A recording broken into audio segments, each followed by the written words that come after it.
Hello दोस्तों, मैं सौरभ चौबे आप सभी का कॉन्सेप्ट ट्यूटोरियल के इस क्लास में स्वागत करता हूं। तो जैसा कि आप जानते हैं कि हमारी पिछली 2 वीडियो में हमने कंप्यूटर के बारे में बहुत कुछ जाना है। इससे पहले जो वीडियो आया उसमें कंप्यूटर का हिस्ट्री देखा हमने कि कैसे कंप्यूटर धीरे धीरे प्रगति करके आगे बढ़ा। उसके बाद कंप्यूटर की पीढ़ियाँ हम देखेंगे। पीढ़ियों से मेरा मतलब है कि हर एक जनरेशन गैप में या बोल सकते हैं डिकेड में कंप्यूटर ने बहुत सी उन्नति की है। कंप्यूटर ने अपने आप को सुधारा है, हर उस क्षेत्र में सुधारा है जिस क्षेत्र में हमारी मांग थी, या बोल सकते हैं यूज़ करने की इंसानों की क्षमता ने कंप्यूटर को बहुत आगे तक लेके गया है। ठीक है, तो इसी सेगमेंट में हम आगे देखते हैं। ये मेरा तीसरा वीडियो है जो जनरेशन ऑफ कंप्यूटर पर बेस्ड है। हम देखेंगे कंप्यूटर की पीढ़ियाँ। तो चलिए दोस्तों, हम देखते हैं। पहला देखते हैं, मैंने एक चार्ट फॉर्म में इसे निर्धारित किया हुआ है, चार्ट बना के किया हूँ ताकि आपको सरलता हो समझने में। तो देखते हैं, जनरेशन है मेरे पास, मैं कॉलम बनाया हूँ जिस हिसाब से। जनरेशन का कॉलम है, हार्डवेयर का कॉलम है, सॉफ्टवेयर है, मेमोरी है, स्पीड है, क्वालिटी है और एग्जाम्पल है। कुछ कुछ चीज़ें छूट जाएंगी जिसको मैं आगे बताते जाऊँगा। तो पहले देखते हैं फर्स्ट जनरेशन। कंप्यूटर का पहला जनरेशन कब से कब था? 45 से 55 तक। अलग अलग बुक में अलग अलग सन आपको लिखे हुए मिल सकते हैं, लेकिन हमने जो बेस्ट था, जो बेसिक था, 1945 से 55 तक हमको लगता है कि इसी डिकेड में कंप्यूटर का पहला पीढ़ी आया होगा। ठीक है, तो आगे देखते हैं। हार्डवेयर पार्ट की बात करें तो उस टाइम के कंप्यूटर में वैक्यूम ट्यूब्स के उपयोग करते थे। वैक्यूम ट्यूब एक प्रकार का बल्ब होता था जिसका यूज़ किया जाता था। उस समय उस हार्डवेयर पार्ट जो वैक्यूम ट्यूब है उसको इतने लार्जर स्केल में यूज़ किया जाता था, 7000 से 10,000 की क्वांटिटी में वैक्यूम ट्यूब का उपयोग किया जाता था। तो ये रहा हार्डवेयर पार्ट। दूसरा आते हैं, नेक्स्ट आते हैं इसमें सॉफ्टवेयर पार्ट। सॉफ्टवेयर पार्ट में ये क्या करता था? मशीन लैंग्वेज का यूज़ करता था। ठीक है, जब भी आप कोई मशीन बनाएंगे तो मशीनी लैंग्वेज का ही उपयोग करना पड़ेगा। तो उस टाइम सॉफ्टवेयर में क्या था? मशीनी लैंग्वेज का यूज़ होता था जिसमें 0 और 1 उपलब्ध होता था। 0 और 1 के फॉर्म में हमको बाइनरी कोड के फॉर्म में मिलता था। तीसरा आते हैं मेमोरी। तो जैसा हमने पिछली कक्षा में पढ़ा था पंच कार्ड के बारे में, तो वही मेमोरी में यूज होता है पंच कार्ड, और एक पेपर टेप करके भी उस समय यूज किया जाता था। उसके बाद आते हैं स्पीड में।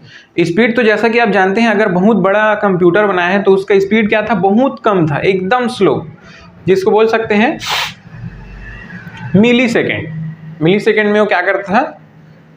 गणना करता था। मिली सेकेंड में गणना करता था। उसके बाद आते हैं क्वालिटी, या आप विशेषता बोल सकते हो, या उसमें गुण भी आ जाएंगे, उसमें उसके अवगुण भी आ जाएंगे। मैंने सबको एक ही में रखने का प्रयास किया है। तो ये पहला कंप्यूटर था, इलेक्ट्रॉनिक था, साइज में बहुत बड़ा था, इसकी गति बहुत कम थी, बहुत स्लो था ये। और क्या करता था? हीट जनरेटेड, मतलब इतनी बड़ी मशीन है, इतने सारे बल्ब लगे हैं, तो क्या करता था? हीट जनरेट करता था। अब हीट जनरेट को कंट्रोल करने के लिए क्या करते थे? बहुत सारी एसी लगाई जाती थी। उस टाइम एसी का आविष्कार हो चुका था, तो बहुत सारी एसी इसलिए लगाई जाती थी ताकि उस कमरे के टेम्परेचर को कंट्रोल किया जा सके। और क्या होता था? वो कंप्यूटर हर किसी के हाथ में नहीं आ सकता था, बहुत कॉस्टली होता था, क्योंकि एक कमरे जितने साइज का वो कंप्यूटर होता था। उस टाइम का जो कंप्यूटर था, कुछ कंप्यूटर हमने यहाँ दर्शाए गए हैं एग्जाम्पल के तौर पर, जिसमें था इनियाक, यूनिवैक, एडवैक और इत्यादि। उस टाइम और भी बहुत सारे कंप्यूटर आए थे, तो हमने इन्हीं तीनों को एग्जाम्पल के फॉर्म में रखा हुआ है। ठीक है, इसके बाद आते हैं हम लोग सेकेंड जनरेशन में। कंप्यूटर का दूसरा जनरेशन जो था 1956 से लेकर 1964 तक का जो जनरेशन था, जो डिकेड था, वो था सेकेंड जनरेशन का डिकेड। उस टाइम क्या हुआ? ट्रांजिस्टर का उपयोग हुआ। ट्रांजिस्टर का सबसे पहले उपयोग हुआ था रेडियो में।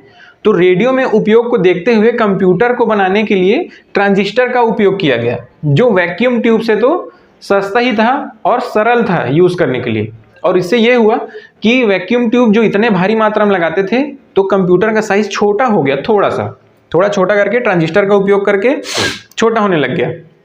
उसके बाद सॉफ्टवेयर की अगर बात करें, सॉफ्टवेयर में हाई लेवल असेंबली लैंग्वेज का उपयोग किया गया। Assembly language, high level assembly language. ठीक है, उसके बाद इसमें बैच ऑपरेटिंग सिस्टम का भी उपयोग किया सॉफ्टवेयर के माध्यम से। तीसरा आते हैं मेमोरी कि किस टाइप की मेमोरी थी? मैग्नेटिक मेमोरी का यूज किया जाता था, मैग्नेटिक टेप का यूज किया जाता था, मैग्नेटिक डिस्क का उपयोग किया जाता था। किस लिए? फॉर सेकेंडरी स्टोरेज, मतलब सेकेंडरी स्टोरेज के तौर में क्या मैग्नेटिक टेप, मैग्नेटिक डिस्क का उपयोग किया जाता था, जिसको बोल सकते हैं चुंबकीय डिस्क। उसके बाद आते हैं स्पीड में। स्पीड क्या थी इसकी क्षमता, अपने पहले वाले जनरेशन मतलब फर्स्ट पीढ़ी से थोड़ा क्या था, फास्ट हो गया, मतलब बोल सकते हैं कि लिटिल स्लो, मतलब उससे थोड़ा सा फास्ट, लेकिन तब भी ये कंप्यूटर उस टाइम के समय के हिसाब से बहुत स्लो था और इसकी स्पीड थी माइक्रोसेकंड में स्पीड थी। उसके बाद आते हैं क्वालिटी में। क्वालिटी में आप देख सकते हैं यूज मेमोरी, ठीक है। क्वालिटी ये था कि मेमोरी का यूज होने लग गया उस टाइम, जिस टाइम मेमोरी का यूज फर्स्ट जनरेशन वाली कंप्यूटर में नहीं होता था ज़्यादा, जहां पंच कार्ड का यूज होता था, लेकिन इसमें क्या होता था मेमोरी का यूज करने लग गए और ये कॉस्टली तब भी था, लेकिन पहले वाले कंप्यूटर के हिसाब से थोड़ा कम कॉस्टली था।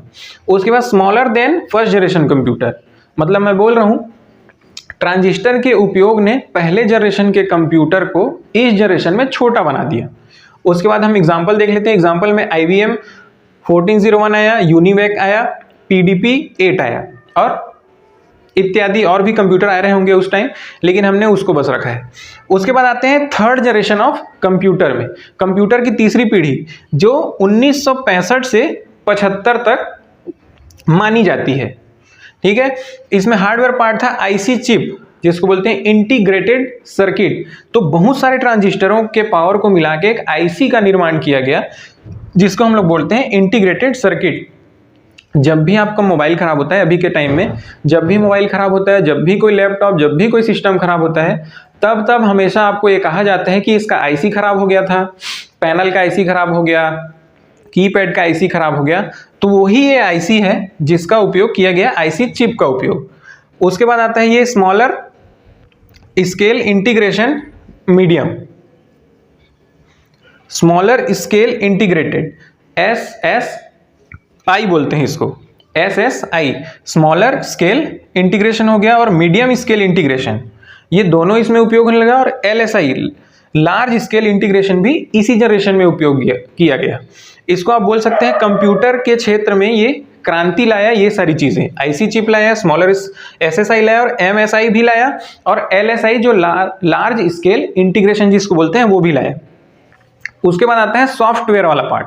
सॉफ्टवेयर में क्या हुआ, हाई लेवल लैंग्वेज का उपयोग होने लग गया। उसमें असेंबली लैंग्वेज का उपयोग होता था, इसमें हाई लेवल लैंग्वेज का भी उपयोग किया जाने लगा, और टाइम शेयरिंग ऑपरेटिंग सिस्टम का भी उपयोग सॉफ्टवेयर के लिए किया जाने लगा। उसके बाद आते हैं मेमोरी वाले पार्ट में।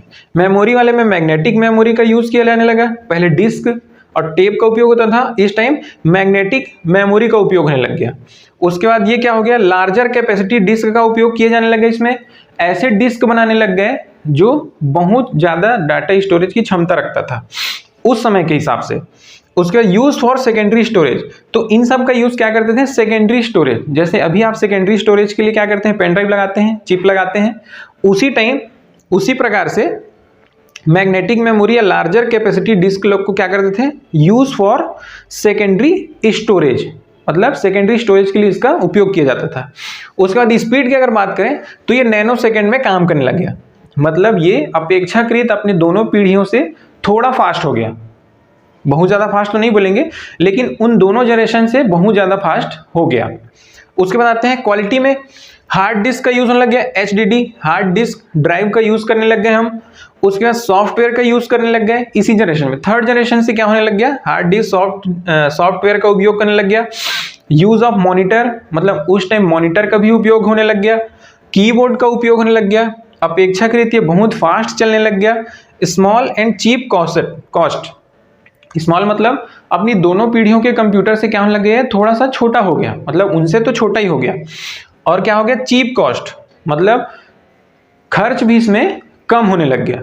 तो ये क्वालिटी, और मैंने गुण और दोष दोनों को एक साथ रख दिया है बताने के लिए उसकी क्वालिटी में। तो चीप कॉस्ट मतलब कम खर्च में भी हम इसको ला सकते थे। उसके बाद इसका एग्जांपल है IBM 360, PDP-2, CDC 6600, ETC लिखने का मतलब ये है कि और भी कंप्यूटर उस टाइम बनाए थे, क्योंकि बहुत सारी कंपनियां थी जो कंप्यूटर बनाती थी, ठीक है। लेकिन हमने उस टाइम के हिसाब से IBM, PDP और CDC को ही रखा है। उसके बाद देखते हैं हम लोग फोर्थ जनरेशन, चौथी पीढ़ी जो है, जिसको हम लोग कह सकते हैं अभी तक हम लोग उसका उपयोग कर रहे हैं। चौथी पीढ़ी के कंप्यूटर अभी भी हमारे पास उपलब्ध हैं। तो हम देखते हैं चौथी पीढ़ी कब से कब तक है, 1976 से 89 तक। 1976 से 89 तक, जो 90s के बच्चे हैं वो ज़्यादा जानेंगे अच्छे से। 1976 से 89 तक क्या हुआ, चौथी पीढ़ी आई कंप्यूटर की, जो ये डिकेड था उसमें यूज किया। उसमें क्या हुआ, वेरी लार्ज स्केल इंटीग्रेशन, जिसको VLSI बोलते हैं। लार्ज स्तर पर, वृहद स्तर पर क्या हो गया, स्केल इंटीग्रेशन का उपयोग किया गया। फिर इसमें नेटवर्क भी आ गया, नेटवर्क का यूज हो गया, और पीसी बनने लग गया। पीसी मतलब होता है पर्सनल कंप्यूटर, मतलब जिसको बोल सकते जैसे डेस्कटॉप आप यूज करते हो, उस डेस्कटॉप को क्या बोलते हैं, पीसी बोलते हैं। मतलब उसमें रिलायबल हो गया बहुत, वो रिलायबल इन द सेंस कि आप उस कंप्यूटर को मिनिमम खर्च में भी अपने घर ला सकते थे, एक डेस्क में बैठकर उसमें काम कर सकते थे, तो पीसी उसको कहा जाता है। अब सॉफ्टवेयर की अगर बात करें तो सॉफ्टवेयर में ग्राफिकल यूजर इंटरफेस, ग्राफिक्स आ गए, उसमें विजुअल दिखने लग गए, मल्टीमीडिया होने लग गया, तो graphical user interface. Unix operating system का उपयोग हुआ। सी लैंग्वेज का भी, जो सी और C++ लैंग्वेज होते हैं, वो इसी जनरेशन में उपयोग किया गया। ऑपरेटिंग सिस्टम फॉर पीसी, हमारे कंप्यूटर के लिए क्या हो गया, ऑपरेटिंग सिस्टम ही आने लग गया। जो यूनिक्स ऑपरेटिंग सिस्टम है, लिनक्स ऑपरेटिंग सिस्टम है, वो सारा ऑपरेटिंग सिस्टम 4th जनरेशन में ही आने लग गया। उसके बाद आते हैं हम लोग मेमोरी में, तो मेमोरी में क्या हो गया, माइक्रो प्रोसेसर। ठीक है, जैसे हमने आईसी चिप देखा, आईसी चिप, बहुत सारे आईसी चिप को मिलाकर एक माइक्रो प्रोसेसर तैयार किया गया। माइक्रो प्रोसेसर चिप, जैसे आपके सिस्टम में जब भी मदरबोर्ड में देखेंगे एक CPU नाम का एक चिप लगा रहता है, उसी को बोलते हैं micro processor chip. Semiconductor chip, दोनों लगभग सिमिलर होते हैं, माइक्रो प्रोसेसर और सेमीकंडक्टर, दोनों का उपयोग 4th जनरेशन के कंप्यूटर में किया जाता है। उसके बाद अगर हम स्पीड की बात करें तो स्पीड में क्या हो गया, वेरी फास्ट, पिको सेकेंड, मतलब वो नैनो सेकेंड का भी छोटा होता है पिको सेकेंड। तो पिको सेकेंड के स्पीड में वो बहुत फास्ट तरीके से काम करने लग गया इस जनरेशन का कंप्यूटर, या बोल सकते हैं अभी जो हम लोग कई कंप्यूटर यूज करते हैं वो भी 4th जनरेशन का ही कंप्यूटर कहलाता है। उसके बाद हम लोग आते हैं क्वालिटी में, use of PC, business of computer, तो पीसी का यूज करने लग गए, मतलब पर्सनल कंप्यूटर का यूज करने लगे। दूसरा बिजनेस ऑफ कंप्यूटर, मतलब कंप्यूटर का वृहद स्तर पर बिजनेस होने लग गया, मतलब कंप्यूटर को बेचे जाने लग गया। कोई भी कंपनी कंप्यूटर बनाकर बेचना प्रारंभ कर दी, कंप्यूटर इतना रिलायबल हो गया, फास्ट हो गया। मतलब मैं लिखा हूं पिको सेकेंड, मतलब कंप्यूटर का हो गया बहुत फास्ट, बहुत उसकी गति तीव्र हो गई, उसकी गणना करने की क्षमता बहुत तीव्र हो गई। और रिलायबल मतलब आप उसको आसानी से खरीद सकते हो, अपने घर ला सकते थे, इतना वो रिलायबल हो गया। उस टाइम के कंप्यूटर में क्या था, IBM का पीसी आने लग गया, IBM इंटरनेशनल बिजनेस मशीन। मैं जो पिछले कक्षा में आपको बताया हूं कि कैसे बना, किन्होंने बनाया, तो IBM ने पीसी लॉन्च किया।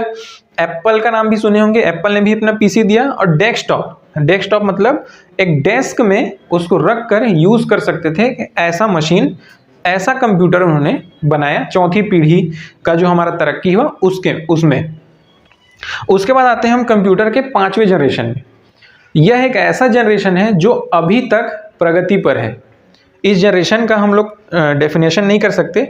1990 से प्रेजेंट तक, मतलब 1990 से अभी तक हम लोग क्या हो रहे हैं, 5th जनरेशन में ही हैं। कहने का मतलब यह है कि इस जनरेशन में हम लोग डेली कोई ना कोई इन्वेंशन करते जा रहे हैं कंप्यूटर के माध्यम से या कंप्यूटर के क्षेत्र में। अब क्या होने लग गया, इसमें हार्डवेयर क्या यूज करते हैं हम लोग, ULSI, ultra large scale integration. पहले वेरी लार्ज करते थे, फिर अल्ट्रा मतलब इससे भी और वृहद स्तर पर इंटीग्रेट करने लग गए। हमारे पास क्या आ गया, AI, आर्टिफिशियल इंटेलिजेंस, मतलब कंप्यूटरी दिमाग जिसको कह सकते हैं। एक ऐसा दिमाग का निर्माण करना जो इंसानी दिमाग की क्षमता के आधार पर काम करता हो, जिसमें तर्क शक्ति हो, जिसमें सोचने समझने की क्षमता हो, ऐसा मशीन का निर्माण होने लग गया है अभी। जैसा आप जानते हैं कि रोबोट्स का निर्माण होने लग गया है, तो रोबोट को इंसानी मशीन, जिसको बोल सकते हैं इंसानी मशीन के तौर पर उसको बनाने लग गए हैं। ठीक है, इंटरनेट का उपयोग होने लग गया।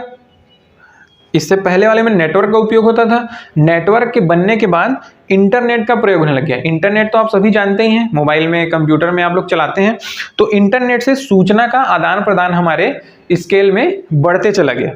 उसके बाद आते हैं सॉफ्टवेयर में आते हैं, तो सॉफ्टवेयर में मल्टीमीडिया सॉफ्टवेयर आने लग गया और पैरेलल प्रोसेसिंग आने लग गया।